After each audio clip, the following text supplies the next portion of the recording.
Welcome to Improve English with Podcast. I'm Mia, and I'm really happy you are here today. If you are learning English for daily life, today's episode will help you a lot. Because today, we are talking about something many people experience, visiting the doctor. Sometimes we feel sick, tired, or worried about our health. And if we are living or traveling in an English-speaking environment, we may need to speak English at a clinic or hospital. For many learners, this situation can feel stressful, not only because you are sick, but also because you must explain your problem in English. But don't worry. Today we will practice simple and natural English for this situation. And as always, I'm here with my co-host Chad. Hi, everyone. I'm really glad we're talking about this today because honestly, I think visiting the doctor in another language is one of the most stressful situations. Yes, that's very true.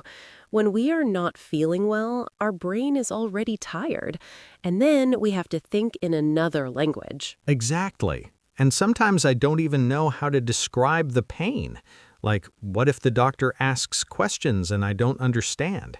That's a very common fear. But today, we will practice many useful phrases that will help you feel more confident. We'll go step by step, from arriving at a clinic or medical office to speaking with a doctor and explaining your symptoms. That sounds really helpful, because sometimes the hardest part is simply explaining what you feel. Yes. So let's start with the first moment.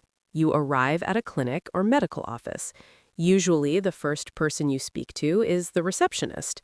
The receptionist helps patients check in and prepares the appointment. Right. So what do I say when I arrive? A very simple sentence is, I have an appointment.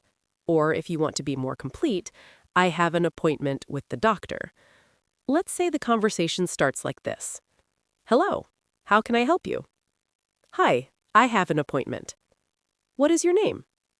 My name is Chad Wilson. Oh, that's not too hard. Not at all. Most clinic conversations start with very simple questions. They may ask things like, what time is your appointment? Can you fill out this form? Do you have insurance? Ah, yes, forms. There are always forms. Yes, that's very true. Many clinics ask patients to fill out forms about their health history, but don't worry if you don't understand every word. Usually, you only need to write basic information like your name, your address, your phone number, and sometimes your medical history. Medical history. That means past health problems, right? Exactly. For example, have you had surgery? Do you have allergies? Are you taking any medicine? These are common questions in medical forms. That makes sense. But what about when we finally see the doctor? That moment makes me nervous. Yes, many people feel that way, but doctors usually start with a very simple question. They often say, what seems to be the problem? Or, what brings you in today?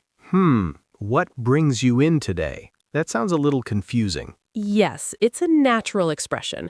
It simply means, why did you come to the doctor today? Oh, I see. So how should I answer? You can answer with very simple sentences. For example, I have a headache. I feel dizzy. I have a sore throat. I've been coughing. Okay, those are easy. But what if the problem started yesterday? Great question. Then you can add time. For example, I've had a headache since yesterday. I started coughing 2 days ago. I've been feeling tired all week. That sounds natural. Yes, and doctors like to know when the problem started because it helps them understand your condition. What if the pain is strong, like really strong? Then you can describe the pain. Here are some useful words: sharp pain, dull pain, burning pain, constant pain. For example, I have a sharp pain in my stomach, or the pain is constant. What does constant mean? Constant means the pain does not stop. It stays there all the time. Ah, I understand. Another useful word is occasional. This means something happens sometimes, but not all the time. For example, I have occasional headaches. That's useful because sometimes symptoms come and go. Exactly. Now let's practice a short doctor conversation. Chad, you will be the patient. Okay, I'll try. Good. Doctor. Hello. What brings you in today? Hi, doctor. I have a sore throat. How long have you had it? I've had it for 3 days. Do you have a fever? Yes, a little. Very good. That's a natural and simple conversation. Actually, that feels much easier than I expected. Yes, medical English for patients is usually simple. Doctors want clear information. Short sentences are perfectly fine. But sometimes I worry about pronunciation. What if the doctor doesn't understand me? That's a normal fear, but remember something important. Doctors speak with many international patients. They are used to different accents. The most important thing is speaking slowly and clearly. That makes me feel better. Good. Now let's talk about another very common situation. Sometimes the doctor asks about pain level. They might say, on a scale of 1 to 10, how bad is the pain? Oh, yes, I've heard that before. This means 1 is very small pain, 10 is extremely painful. So if the pain is medium, maybe I say 5? Exactly. You can answer like this. It's about a 5, or maybe a 6. That's simple. Yes, doctors often use numbers to understand pain better. Now let's imagine another situation. You feel pain in your stomach. The conversation might sound like this. Where does it hurt? It hurts here. Is it sharp or dull? It's a sharp pain. Does it hurt after eating? Yes, sometimes. I like these examples. They feel very real. That's the goal of this podcast. We want English to feel useful for real life, not just grammar rules. Exactly. Because in real life, we just need to communicate. Yes, communication is the most important thing, and confidence grows with practice. So today we will continue practicing more situations. We will talk about describing symptoms, understanding the doctor's questions, and even how to ask for medicine. Oh, asking for medicine is important because sometimes I don't understand what the doctor says about medication. That's true, and later we'll practice that conversation too. But first, let's continue with another very common moment at the doctor's office. The doctor begins asking more questions about your symptoms, and sometimes these questions can feel a little unexpected. Unexpected questions? That sounds a little scary. Not scary, just detailed. Doctors ask many questions because they want to understand the problem clearly. Sometimes the questions are simple, but learners are not used to hearing them. For example, a doctor might ask, does the pain move? Move? Yes, that means the pain starts in one place and then moves to another place. For example, someone might say, the pain started in my stomach, but now it's in my lower back. Oh, that makes sense. Another common question is, does anything make it better? That means something that reduces the pain? Exactly. For example, you could say, rest makes it better, or medicine helps a little. What about the opposite? Something that makes the pain worse? Good question. Doctors often ask, does anything make it worse? You could answer, cold weather makes it worse, or walking makes it worse. I see. So the doctor is trying to understand patterns. Yes, exactly. Patterns help doctors find the cause. Now let's try a longer conversation example. Doctor, Tell me about your symptoms. I feel very tired and I have a headache. when did it start? It started 2 days ago. Do you have a fever? Yes, I had a fever last night. Are you coughing? Yes, a little. Very natural conversation. Yes, it actually feels like a real clinic visit. That's because medical conversations are usually very direct. Doctors ask clear questions, patients give simple answers. But sometimes I don't understand the doctor's question. What should I say? That's an important situation. If you don't understand, you can say, sorry, could you repeat that? Or, could you say that again? Those are very useful. Another helpful phrase is, could you speak a little slower? Yes, I definitely need that sometimes. And that's perfectly okay. Doctors want you to understand. Your health is important. So never feel shy about asking someone to repeat or explain something. That's good advice. Now, let's talk about describing symptoms more clearly. Many learners only say one sentence. For example, I have a headache. But you can add more details. For example, I have a headache and I feel dizzy. Or my throat hurts when I swallow. Oh, swallow. That means when we move food down the throat, right? Exactly. Swallow means moving food or liquid from your mouth to your stomach. That's a useful word for doctor visits. Yes, very useful. Another helpful word is nauseous. I've heard that word before. What does it mean? Nauseous means you feel like you might vomit. Your stomach feels uncomfortable. Ah, feeling sick to the stomach. Exactly. So you could say, I feel nauseous, or I feel nauseous after eating. That's good to know because stomach problems are very common. Yes. Now, let's practice another scenario. This time, the patient has stomach pain.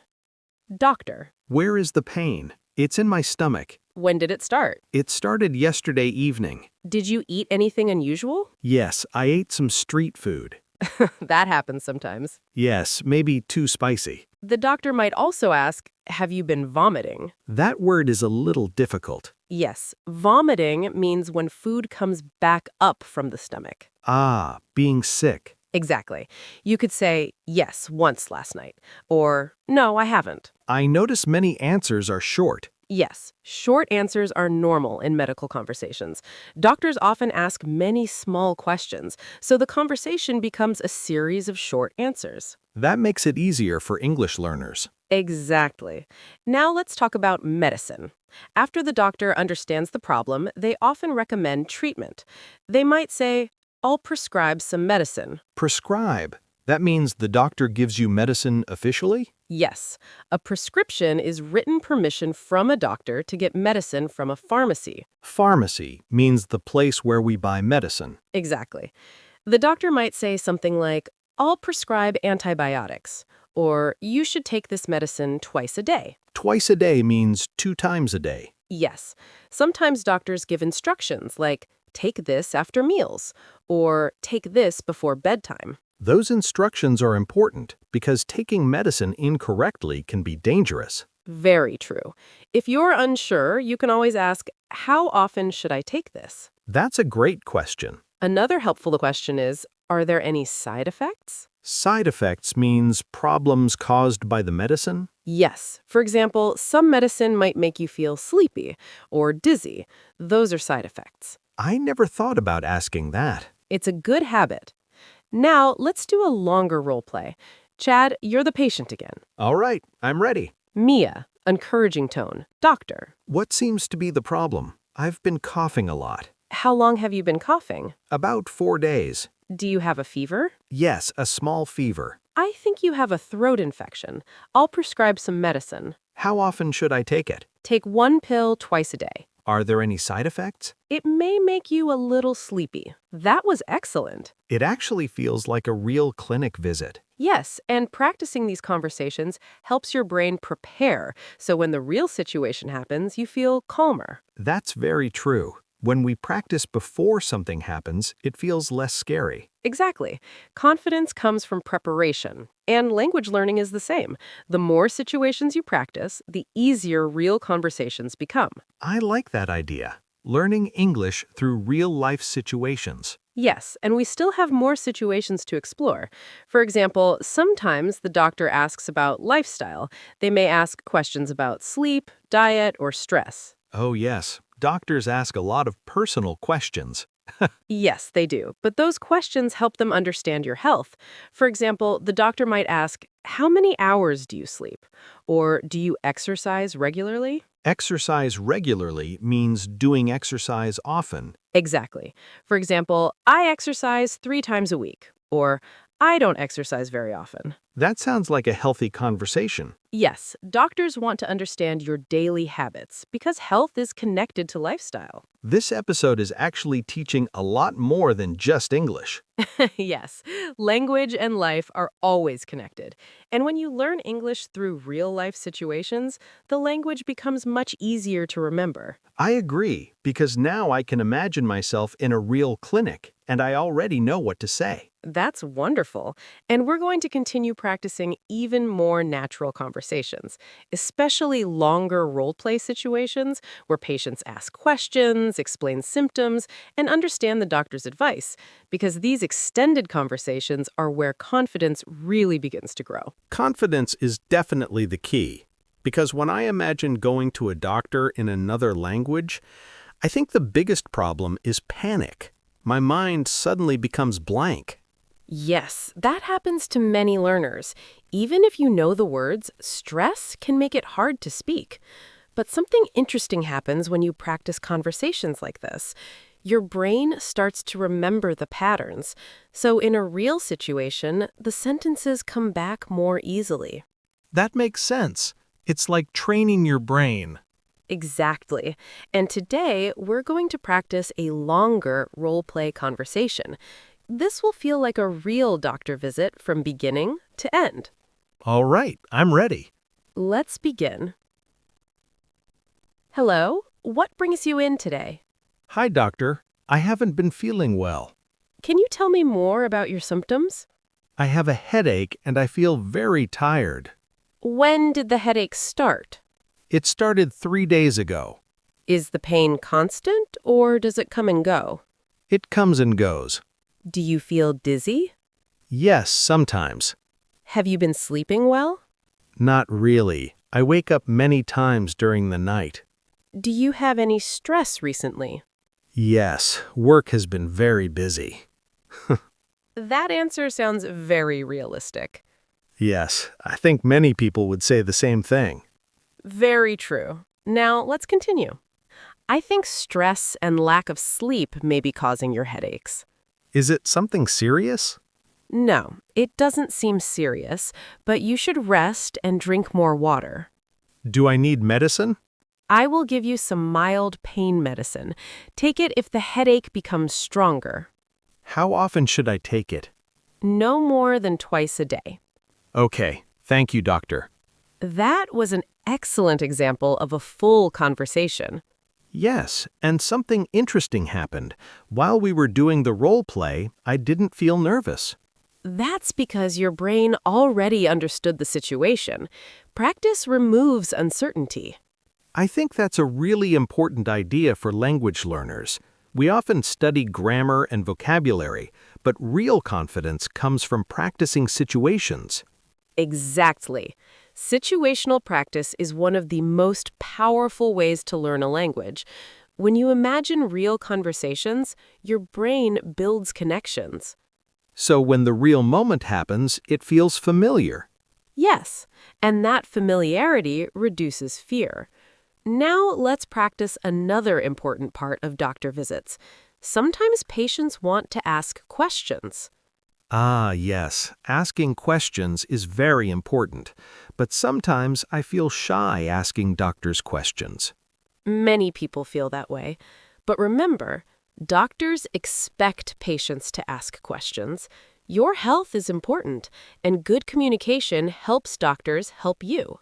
So, what are some useful questions? Here are a few very helpful ones. You can ask, "What do you think the problem is?" Or, "What should I do to feel better?" Those are very clear. Another useful question is, "How long will this last?"